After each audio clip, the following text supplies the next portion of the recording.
First ever factory outlet Mukunda jewelleries Kukatpally, Khammam, Kothapet, Somajiguda, Hanamkonda and Suchitra. అందరికీ నమస్కారం. నా పేరు మాధురి. ఈ నెల 29న అమావాస్య, దాంతోపాటు షడ్గ్రహ కూటమి, అలాగే సూర్యగ్రహణం, అలాగే శని మీనరాశిలోకి ప్రవేశించడం. మరి దీని ద్వారా ఏ రాసుల వారికి ఎలాంటి ప్రభావం రాబోతుంది, అలాగే బాగా లేనటువంటి రాసుల వారు ఎలాంటి జాగ్రత్తలు, ఎలాంటి పరిహారాలు తీసుకుంటే అంతా శుభసూచకంగా ఉంటుంది. దీనికి సంబంధించి మనకి కూలంకషంగా తెలియజేయడానికి మనతో పాటు ఉన్నారు ప్రముఖ జ్యోతిష్య పండితులు బ్రహ్మశ్రీ నందిబట్ల శ్రీహరి శర్మ గురువు గారు. నమస్కారం గురువు గారు. వాగర్థావివ సంపృక్తౌ వాగర్థ ప్రతిపత్తయే జగతః పితరౌ వందే పార్వతీ పరమేశ్వరౌ. సదాశివసమారంభాం శంకరాచార్య మధ్యమాం అస్మదాచార్య పర్యంతం వందే గురు పరంపరాం. ఆదిత్యాయ చ సోమాయ మంగళాయ బుధాయ చ గురుశుక్ర శనిభ్యశ్చ రాహవే కేతవే నమః. శృంగేరి జగద్గురు పీఠాధిపతులకి, కంచి పీఠాధిపతులకి నమస్కారములు తెలియజేసుకుంటూ కార్యక్రమాన్ని ప్రారంభిద్దాం. గురువుగారు, మరి ఈ రకంగా అన్ని మనకి షడ్గ్రహ కూటమి, సూర్యగ్రహణం, దాంతోపాటు శని మీనరాశిలోకి ప్రవేశించడం, దీనివల్ల ప్రపంచం మొత్తం ఎలా ఉండబోతుందంటారు? ప్రధానంగా మనకు బృహత్ పరాశర హోరాశాస్త్రం కానీ, బృహత్ సంహిత ద్వారా కానీ, అలాగే దైవ కాలజ్ఞానం అయినటువంటి ఈ యొక్క సంబంధించినటువంటి గ్రంథాల ద్వారా మనకు కొన్ని గ్రహాల కలయిక అనేటువంటిది, కొన్ని మార్పులు చేర్పులు అనేటువంటివి జరుగుతాయి. ముఖ్యంగా 2 గ్రహాల కలయిక, 3 గ్రహాల కలయిక, చాతుర్గ్రహ కూటమి, 4 గ్రహాల కలయిక, 5 గ్రహాల కలయిక, 6 గ్రహాలు, 7 గ్రహాలు, ఆఖరిలోది పెద్దదైనటువంటిది 8 గ్రహాల కలయిక. ఉదాహరణకి మీకు తెలియచేస్తాను. ప్రపంచాన్ని గడగడలాడించి నరరూప రాక్షసుడైనటువంటి Genghis Khan, Mongolia దేశస్థుడు. Genghis Khan జాతకంలో అష్టగ్రహ కూటమి ఉన్నప్పుడు జన్మించడం జరిగింది. తద్వారా ప్రపంచ వినాశనానికి ఒక కారణభూతుడయ్యాడు, రాజ్యదాహానికి. ఇక మనం గమనించుకున్నట్లయితే కొన్ని గ్రహ కూటములు అనేటువంటివి, కొన్ని పరిణామాలు అంతరిక్షంలో ఏర్పడుతున్నప్పుడు భూమి మీద కొన్ని విపత్తులు అనేటువంటివి కొన్ని ఏర్పడడానికి సంకేతము గ్రహ కూటములు అని చెప్పడం జరిగింది. ఇక పంచగ్రహ కూటమి అనేటువంటిది ఏర్పడినప్పుడు ఏమవుతుంది? ప్రధానముగా పరిపాలకులకి ఇబ్బందికర పరిస్థితులు అనేటువంటివి ఏర్పడతాయి. అలాగే షట్గ్రహ కూటమి అనేటువంటిది ఏర్పడినప్పుడు ఏ రాశిలో ఆ షట్గ్రహ కూటమి ఏర్పడుతుంది, లేదా ఏ రాశిలో గ్రహ కూటమిలు ఏర్పడతాయో ఆ రాశికి సంబంధించినటువంటి దేశాలకి, ఆ దేశాన్ని పరిపాలించే రాజులకి, మరియు 4 కాళ్ళతో ఉండేటువంటి ప్రాణులకి చాలా విపత్తికర పరిస్థితులు ఏర్పడబోతాయి అని మనకు శాస్త్రం చేయబడుతుంది. ఇక మనకు ఈ మీన రాశిలో ఈ గ్రహ కూటమి ఏర్పడుతుంది. అలాగే దీనికి సంబంధించి మనం ఒక్కొక్క వారిగా వద్దాం. మనం గమనించుకున్నట్లయితే ఆ రోజున సూర్యగ్రహణం కూడా ఏర్పడుతుందమ్మా. 29వ తారీఖు మనకు అది 2 గంటల 20 నిమిషాల నుంచి 4 గంటల 30 నిమిషాలు మన భారతదేశ కాలమాన పరిస్థితుల ప్రకారం చూసుకుంటే. కానీ ఈ సూర్యగ్రహణం అనేటువంటిది మన భారతదేశంలో కనిపించదు.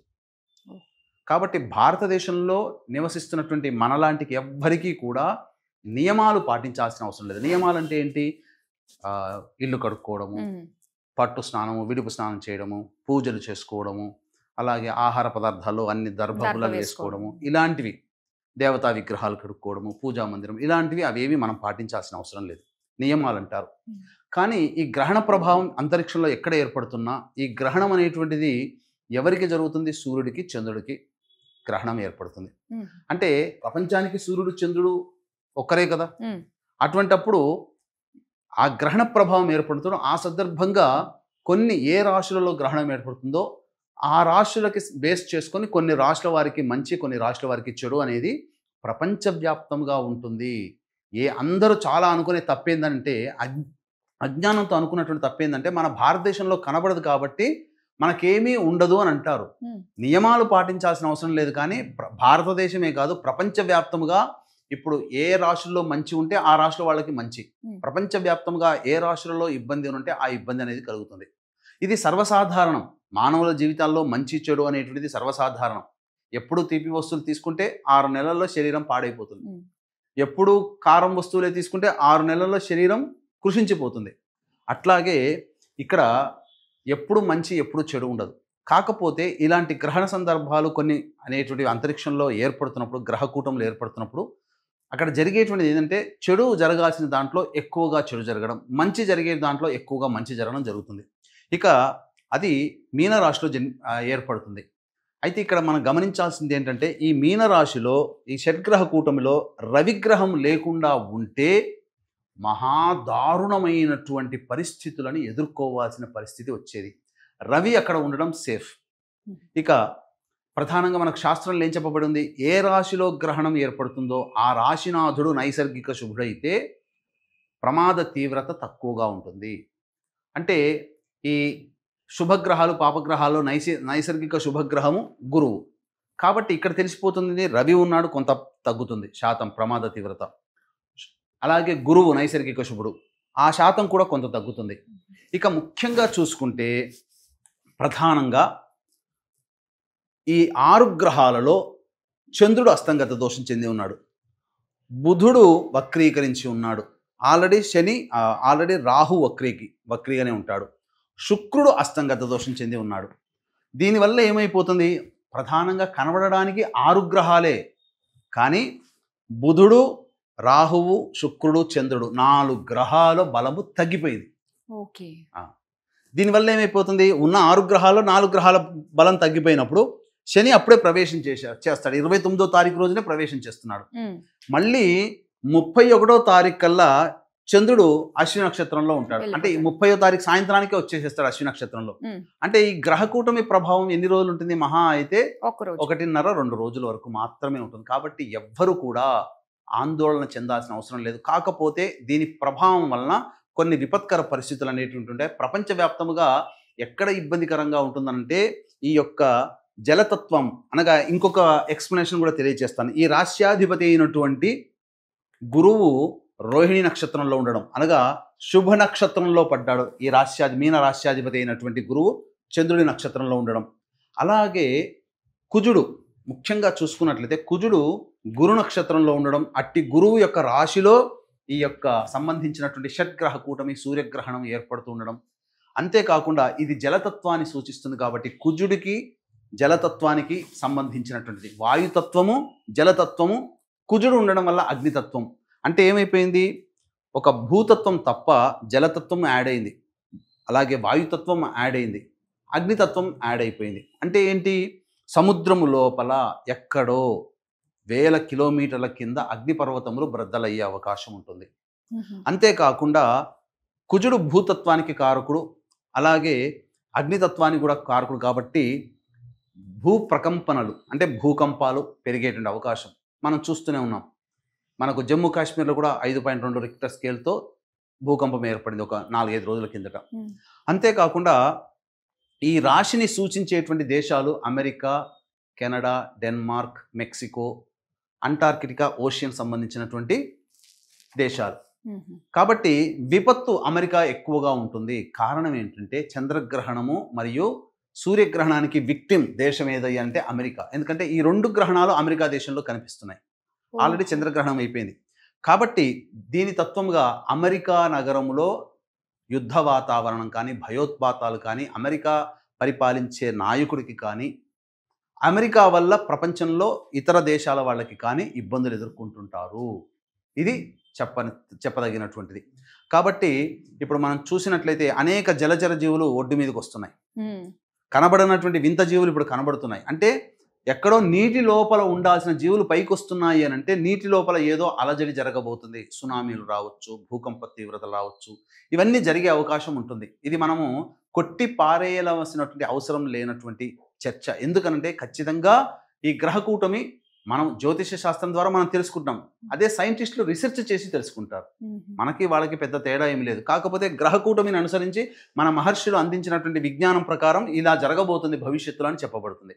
ఇది ప్రపంచానికి జరిగేటువంటి విపత్తుగా మనం చెప్పుకోవచ్చు. ఇక భారతదేశం విషయానికి వచ్చేసేసరికి మీనరాశి ఈశాన్య రాష్ట్రాలకు సంబంధించినటువంటి మన దేశంలో కొన్ని రాష్ట్రాలు ఉన్నాయి కాబట్టి అవేంటి, అస్సాం, మణిపూర్, మిజోరాం, వెస్ట్ బెంగాల్. ఈ యొక్క రాష్ట్రాలలో ఈ రాష్ట్రాన్ని పరిపాలించే నాయకులకు కానీ రాష్ట్రంలో ఉన్నటువంటి ప్రజలకు కానీ ఈ రాష్ట్రాల్లో కొంత విపత్కర పరిస్థితులు అనేటువంటివి ఉంటాయి, తీవ్రవాద సమస్యలు ఉంటాయి. ప్రధానంగా ఈ యొక్క శని మారడం చేత శని సామూహిక మారణాలకి కారకుడు అవుతాడు. అందుకని ఎక్కువగా బాంబ్ బ్లాస్ట్ జరిగినా, ఎక్కువగా భూకంపాలు జరిగినా, ఎక్కువగా సునామీ ప్రభావాలు వచ్చినా, ఎక్కువగా ప్రకృతి విపత్తులు అనేటువంటి జరిగినా అవన్నీ కూడా శనివారం నాడే ఎక్కువగా జరుగుతున్నటువంటి సంఘటనలు.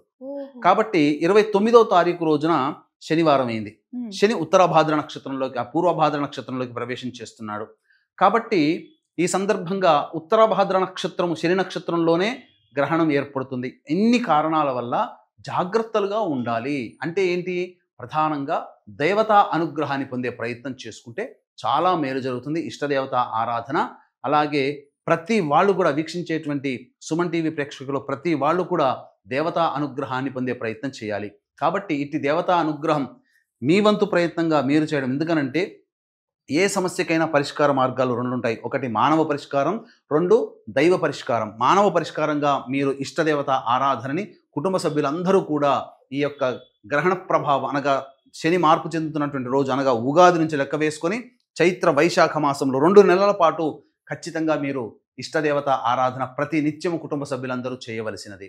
అలాగే మంత్ర పరిష్కారంలో భాగంగా బ్రాహ్మణుల చేత మనం చేయించుకునేటువంటిది. కాబట్టి ఇట్టి మంత్ర పరిష్కారంలో భాగంగా అందరికీ అందుబాటులో ఉండే విధంగా ఈ యొక్క షట్గ్రహ కూటమి, సూర్యగ్రహణము, అమావాస్య, శని మార్పు చెందుతున్నటువంటి కారణం చేత అంతరిక్షల దేవతలు అనగా దశమహావిద్యల యొక్క సహాయం తీసుకోవడం. అందులో భాగంగా ప్రత్యంగిర హోమము, బగలాముఖి హోమము, రాజశ్యామల హోమము, వారాహి హోమము, ధూమవతి హోమము, కాలభైరవ హోమము, మృత్యుంజయ హోమాలతో పాటుగా విద్య, వివాహ, ఉద్యోగ, దాంపత్య, అనారోగ్య సమస్యల నివారణకి విశేషమైనటువంటి సర్వదోష నివారణ పూజలు, హోమాలు అనేటువంటివి చేయించడం జరుగుతుంది. అవకాశం ఉన్న వాళ్ళు కార్యక్రమ తదనంతరం కాంటాక్ట్ చేసి ఈ కార్యక్రమంలో సభ్యులుగా నమోదు చేసుకోవచ్చు. తప్పకుండా దేవతానుగ్రహం కలుగుతుంది. అంతరిక్ష దేవతల యొక్క అనుగ్రహం ఈసారి రావాలి. ఎందుకనంటే చాలా బలవత్తరమైనటువంటి సమయము. ఆ సమయంలో గ్రహాలు మనకు కీడు, కొంతమందికి కీడు, కానీ ఆ కీడులో నెగిటివ్లో కూడా మంచి. ఎందుకనంటే ఒక చాకుని మంచికి ఉపయోగించవచ్చు, కూరగాయలు కట్ చేసుకోవచ్చు. అదే చాకుని మారణ హోమానికి కూడా వాడవచ్చు. కాబట్టి చెడుగా అందరూ చెప్తున్నటువంటి ఇట్టి షట్గ్రహ కూటమిని మంచిగా మనం ఆ గ్రహాల ఇచ్చేటువంటి శుభ ఫలితాలని ఒడిసి పట్టుకోవడం అనేటువంటిది 2 నెలల పాటు మీరు మీ ఇంట్లో ప్రతి నిత్యము కూడా దేవతా ఆరాధన చేసుకోవడము, అలాగే ప్రతి నిత్యము కూడా దేవతా ఆరాధనతో పాటు ఇటువంటి దైవ కార్యక్రమాలు అనగా మన పీఠమాధ్యంలో జరిగే కార్యక్రమంలో మీకు ఇష్టం ఉంటే నమోదు చేసుకోవచ్చు. దైవానుగ్రహాన్ని పొంది తరించవచ్చు. గురుగారు, షడ్గ్రహ కూటమి గురించి అలాగే సూర్యగ్రహణానికి సంబంధించి ప్రపంచ వ్యాప్తంగా ఇలాంటి విపత్తు నుంచి బయటపడడానికి ఎలాంటి సులువైన మార్గాలు మనం పాటిస్తే మంచిదా అన్న విషయాలు చాలా చక్కగా తెలియజేసినందుకు ధన్యవాదాలండి. సర్వం శ్రీ ఉమామహేశ్వర పరబ్రహ్మార్పణమస్తు.